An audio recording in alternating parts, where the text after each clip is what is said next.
Hello class. Today I'd like to share with you the book, The Treasure Tree. It is by John and Cindy Trent and Gary and Norma Smiley. It is illustrated by Judy Love and is published by Word Kids at Word Publishing in 1992.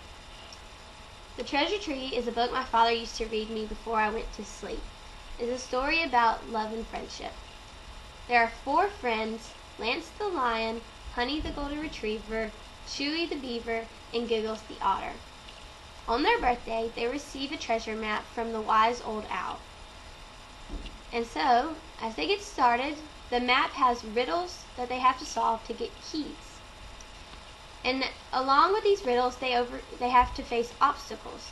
And with each obstacle, it takes each friend's a different personality to solve them. And so my favorite was always Honey, the Golden Retriever's personality. So I'm going to read her part for you. Finally she saw a flash of color between 2 trees. Then she heard the same small voice crying, "Quick, help me, he's coming."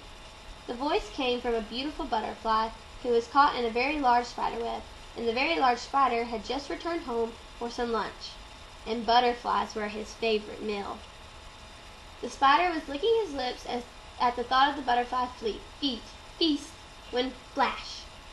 Honey snapped off a branch that held one side of the web, and a very surprised spider sent tumbling into the bushes. Very gentle Honey helped free the butterfly from the strands of the web.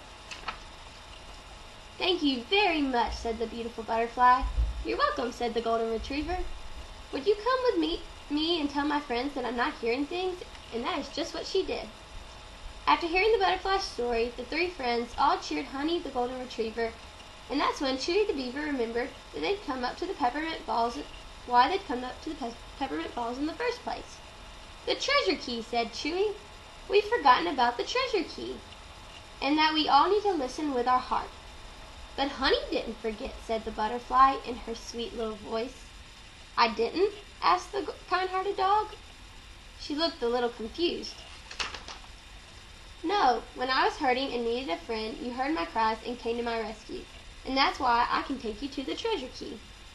"Hooray!" cried all the animals. "Where is it?" And they followed the butterfly to a tree filled with cocoons, all bursting forth with butterflies. And there, hanging in the midst of the tree, was a small golden key. And so that was always my part, because I loved Honey's sweet, kind-hearted self.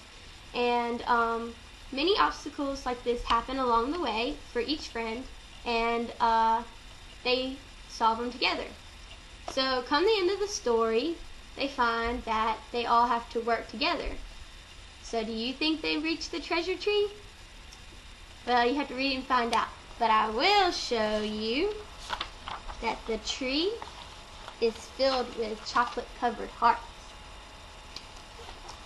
So this book is just a good book for children so they can learn friendship and working together, and just all in all, a good read.